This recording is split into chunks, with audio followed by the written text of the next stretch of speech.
네, 안녕하세요. 이서연입니다. 요즘 모든 학교들이 다 개학을 했더라고요. 개학하고 나니까 아침, 저녁으로 날씨가 굉장히 많이 선선해졌죠. 자, 이럴 때일수록 건강 관리에 유념하세요. 자, 이번 시간에는요, 뭘 배울 거냐면요. 선생님하고 훈민정음에 대해서 학습할 거예요. 훈민정음의 의미, 그리고 세종대왕이 훈민정음을 왜 만들었는지, 창제 이유, 그리고 자음 제자 원리, 모음 제자 원리, 그리고 받침인 종성, 종성은 또 어떻게 만들어졌는지 그거까지 해서 배우겠습니다. 자, 지금부터 훈민정음 의미를 알아볼까요? 그러면요. 훈민정음의 의미를 알기 위해서는 한자를 보는 게 더 이해가 빨라요. 자, 요게 가르칠 훈, 백성민, 그 다음에 발을정, 소리, 음자. 해석하면 어떻게 돼요? 백성을 가르치는 바른 소리. 자, 이렇게 해석이 되죠. 이게 바로 훈민정음의 의미예요. 자, 훈민정음이 무슨 의미라고요? 훈민정음은 백성을 가르치는 바른 소리. 요거를 훈민정음의 의미라고 합니다. 자, 그러면은 이 훈민정음이 몇 년도에 창제가 됐어요? 1443년도에 훈민정음이 창제가 됐어요. 만들어졌다는 소리예요. 그리고 몇 년도에 반포가 됐어요? 1446년도에 세상에 나오게 됐죠. 이거를 반포라고 해요. 반포. 세상 밖으로 우리가 지금 쓰고 있는 글자가 세상 밖으로 나왔다는 소리예요. 자, 이렇게 3년간의 텀이 있어요. 1443년도에 만들었는데 바로 우리 백성들이 일반 백성들한테 알려줘서 쓴 게 아니고 3년간의 운용 기간을 거치게 됩니다. 이거를 실용화 과정이라고 해요. 3년간의 실용화 과정을 거쳐서 세상 밖으로 나오게 되는 거죠. 우리가 지금 쓰고 있는 글자 있죠? 이게 나오게 되는 거예요. 근데 세종대왕께서 왜 훈민정음을 만들었을까요? 이 훈민정음을 창제하게 된 이유를 알기 위해서는 이게 1443년 조선시대잖아요. 조선 중기. 조선시대 사회상, 시대상을 알고 있으면 쉽게 이해가 가능하거든요. 옛날에는 중국이 선진국이었죠.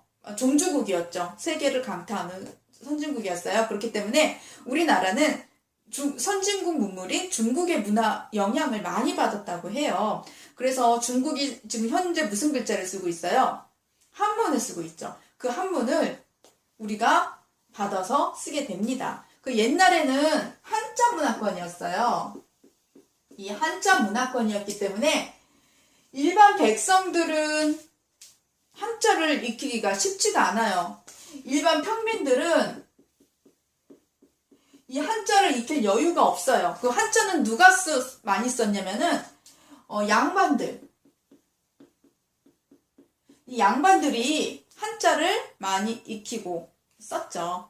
그래서 옛날 고전시가 같은 거 보면요. 한문으로 된 고전시가가 많죠. 대부분 누가 지었냐면은 양반, 사대부 계층이 지었다고 해요. 그리고 사설시조는 어때요? 사설시조는 일반 백성들이, 일반 평민들이 지은 시조가 많이 있죠. 이런 영향이 있었어요.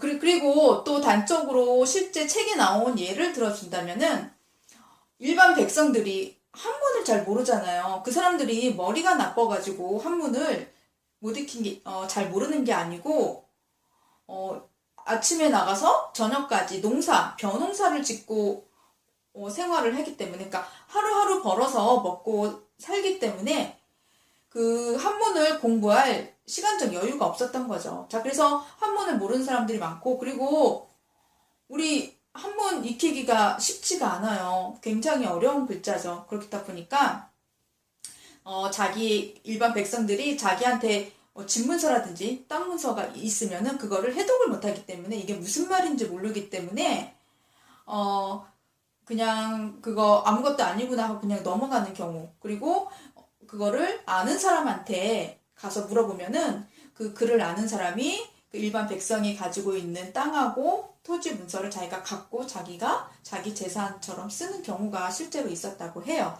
자, 이렇게 어려운 백성들의 힘든 삶을 보시고 현실적인 삶을 세종대왕께서 알고 계셨기 때문에 훈민정음을 창제하게끔 마음을 먹게 된 거죠. 자, 여기까지 해가지고 세종대왕께서 왜 훈민정음을 창제하게 됐는지 그 이유 잘 이해하고 계셨죠? 자, 다음은요. 자음을 창제하게 된 자음 제자 원리를 알아보도록 합니다. 자음. 자, 자음은 기역, 니은, 디귿, 리을, 끄느, 드르, 무브, 스으. 자, 그걸 자음이라고 해요. 이 자음은 사람의 발음 기관의 모양을 본떠 만들었어요. 사람의 발음 기관의 모양을 본떠 만든 상형 문자예요. 이 상형이 무슨 말이냐면은 사물의 모양을 본떠 만들었다라는 것을 상형 문자라고 합니다.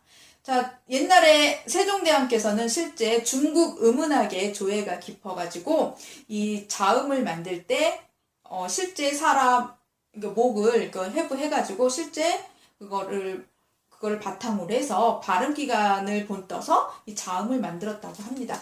자음 기본 글자 몇 글자? 그, 느, 무, 스, 으. 이거를 설, 순, 치, 후. 자, 이렇게 읽기도 해요. 이렇게 우리 옛날에 읽었어요. 이렇게 알고 있죠? 자, 여기에다가 기본 5자에다가 가획의 원리라고 있어요. 획을 하나씩 더 긋는 거를 가획의 원리라고 하거든요. 이 기역에다가 획을 하나 더 그으면 크가 되죠? 느에다가 획을 더 그으면 드와 트를 만들 수가 있고요. 무에다가 획을 더하면은 부와 푸를 만들 수가 있고요. 스에다가 획을 더하면은 즈와 츠라는 글자를 만들 수가 있죠. 그리고 의에다가 이응에다가 획을 더하면은 여린 이응과 자 희응. 자, 여기에다가 이체자가 있어요. 옛이응, 반치음, 르. 그걸 옛이응이라고 부르고, 자, 요거 세모. 자, 세모처럼 생긴 글자, 이거를 뭐라고 그러죠? 반치음이라고 해요. 이소리, 반치음. 자, 요 리을은요. 리을은 혀소리, 반설음이라고 합니다. 자, 이렇게 해가지고 몇 글자예요? 자, 17글자 맞죠? 자, 이렇게 해가지고 자음 17글자를 창제하게 돼요. 자음은 발음기관의 모양을 본떠 만든 거예요. 사람의 발음기관의 모양을 본떠 만든 거, 그거 꼭 알고 계세요. 그리고 훈민정음 창제 당시에 자음은 17자였어요. 자, 그 다음에 모음에 대해서 학습할 건데요. 이 모음은 총 몇 글자였냐면은 훈민정음 창제 당시에 모음은 11글자였어요. 11글자. 모음은 11글자였고 기본 글자 3개였어요. 천, 지, 인. 자, 이 천지인의 원리에 따라서 기본 글자를 만들었죠. 자, 천, 하늘이에요. 하늘 천자. 하늘이 굉장히 넓죠. 평평하고 넓죠. 이거를 방점으로 표시했고, 옛날에 땅지.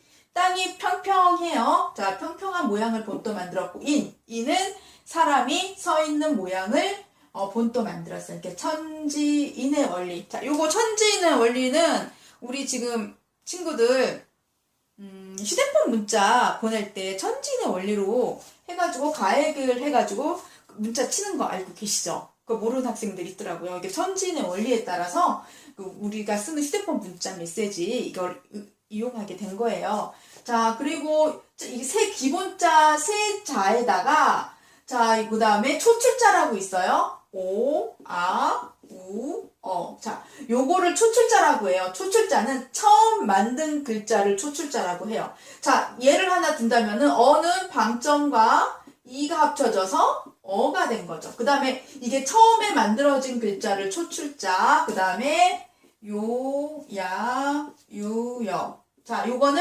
기본 초출자에다가 이 우에다가 방점을 더했어요. 그럼 뭐가 돼요? 유가 되죠. 자, 이런 식으로 해서 요거를 제출자라고 합니다. 자, 이렇게 해가지고 모음 11자를 만들었어요. 그리고 종성은 따로 만들지 않고 초성에 있는 글자를 가져가서 받침으로 썼다고 합니다.